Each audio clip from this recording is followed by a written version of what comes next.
জামায়াত এনসিপির ১১ দলীয় জোটেও শরিকদের মাঝে অসন্তোষ ও ভাঙনের খবর, যেটা নিয়ে আমরা কথা বলছিলাম। অনেক ক্ষেত্রে আপনারা একলা চলনীতিতে চলছেন বলে কিছু অভিযোগও আছে। বিশেষ করে কওমি ঘরানার ইসলামী দলগুলো জোট থেকে বের হয়ে যাচ্ছে বলেও শোনা যাচ্ছে। অন্যদিকে কওমি ঘরানার সবগুলো দল মিলে আলাদা জোট গঠন করছে, এমন খবরও হয়েছে। আপনার কাছে প্রশ্ন মূলত দুটো। জোটের শরিকদের যথাযথ মূল্যায়ন না করার কারণ কি? স্থানীয় সরকার নির্বাচনে জামায়াত একাই প্রার্থী ঘোষণা করেছে, জোট থাকার পরও একাই ঘোষণা করেছেন কেন? পরের প্রশ্নটা বলে রাখছি, কওমি ঘরানার ইসলামী দলগুলোর সাথে জামায়াতের বনিবনা হচ্ছে না কেন? তারা আলাদা জোট করলে ইসলামপন্থী ভোটে ভাগ বসবে কিনা? আপনার সময় ৩ মিনিট, দুটো প্রশ্নই। ধন্যবাদ আপনাকে, আপনার মাধ্যমে সম্মানিত দর্শক শ্রোতাকে শুভেচ্ছা এবং সালাম। আসসালামু আলাইকুম রহমতুল্লাহ। আপনি যেটা বলেছেন এটা কোথায় কথিত রয়েছে, এটা হলো দুঃখজনক বিষয়। অথচ আমার পাশে মনিরা শারমিন তিনি ক্লিয়ার করে বলেছেন যে এরকম কোনো বিষয় ঘটে নাই, যে শরিকদের সাথে কোনো টানাপোড়েন আছে। আমি বড় ধরনের দুটো বিষয় বলি।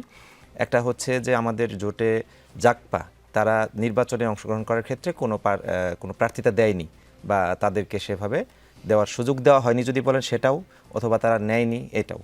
কিন্তু তাদের সাথে যে কমিটমেন্ট ছিল সেই কমিটমেন্টের আলোকে একজন নারী সংসদ সদস্য কিন্তু ইতিমধ্যে গেছেন। ইভেন আরও একটা ব্যতিক্রমী ঘটনা হচ্ছে যে জামাতের সাথে জোটে আছে এনসিপি, তারা নারী প্রতিনিধিত্ব আছে, কিন্তু এর বাইরেও আলাদা করে জামাত তাদের নিজেদের যে নারী প্রতিনিধিত্ব থাকার কথা সেখান থেকে ডাক্তার মাহমুদা মিতুকে সংসদে নিয়েছে।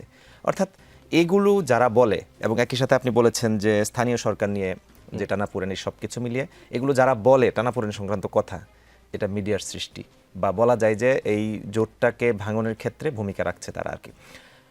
আমাদের ইতোমধ্যে বিভাগীয় পর্যায়ে বড় বড় কিছু কর্মসূচি আপনারা দেখছেন। গতকালও একটা বড় ধরনের কর্মসূচি হয়েছে বরিশালে আর কি। সেখানে জোটের সকল নেতৃবৃন্দ উপস্থিত ছিল। ময়মনসিংহে আমার এলাকা সেখানে করেছি, কয়েকদিন আগে রংপুরে দেখলেন আপনারা, যেটা নিয়ে পর্যালোচনা হয়েছে আর কি। এবং বিপুল ব্যাপক মানুষের উপস্থিতিতে এই অনুষ্ঠানগুলো, প্রোগ্রামগুলো হচ্ছে আর কি। এই সব কিছু মিলিয়ে কে বা কারা এগুলো বলছে আমার কাছে খুব দুঃখজনক লাগছে আর কি। তো এটিকে আমি পাত্তা দিচ্ছি না, বা আমাদের দলও এগুলো নিয়ে বা জোটও এগুলো নিয়ে পাত্তা দিচ্ছে না। এবং সংসদে আমাদের মধ্যে বোঝাপড়া, আমরা কি করব না করব, কে কোনটা বলবে না বলবে। লাস্ট এনসিপি সদস্য সচিব আক্তার হোসেন একটি 800 টিভিতে একটি নোটিশ এনেছিলেন, সেটিতে উভয় সবাই আমরা অংশগ্রহণ করেছি, কে কথা বলবো না বলবো। অর্থাৎ এগুলো সেটেল থাকে এবং আলোচনার ভিত্তিতে হয়ে এগুলো নিয়ে আমাদের মধ্যে কোনো অসন্তোষ আমার কাছে মনে হয় না যে আছে, বা এগুলো নিয়ে কোনো আশঙ্কা প্রকাশ করার মতো কিছু আছে।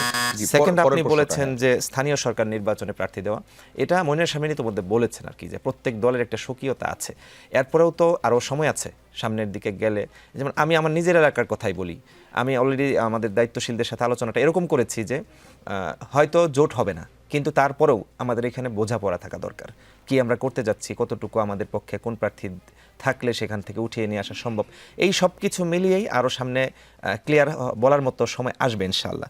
আর ইসলামী দলগুলো, কওমি ঘরানার ইসলামী দলগুলোর কথা কিন্তু ইতিমধ্যে আমাদের আল্লামা মামুনুল হক আজকেই না গতকালকেই তিনি ক্লিয়ার করে বলে দিয়েছেন আর কি বিষয়টি, যে এরকম কোনো এখান থেকে বেরিয়ে যাওয়ার বা এই জোট নিয়ে কোনো সংকট এরকম তিনি কিছু মনে করছেন না। এবং এগুলোও আপনি দেখেছেন যে 7টি ইসলামী দল তারা আলাদা করে, এরকম অনেকগুলো জোট না, মানে রাজনৈতিক জোট না, নানান ধরনের জোট, নানান ধরনের এলাই হয়েছে, এবং সেগুলো নিয়ে সমাজে মতামত দেখা। জি।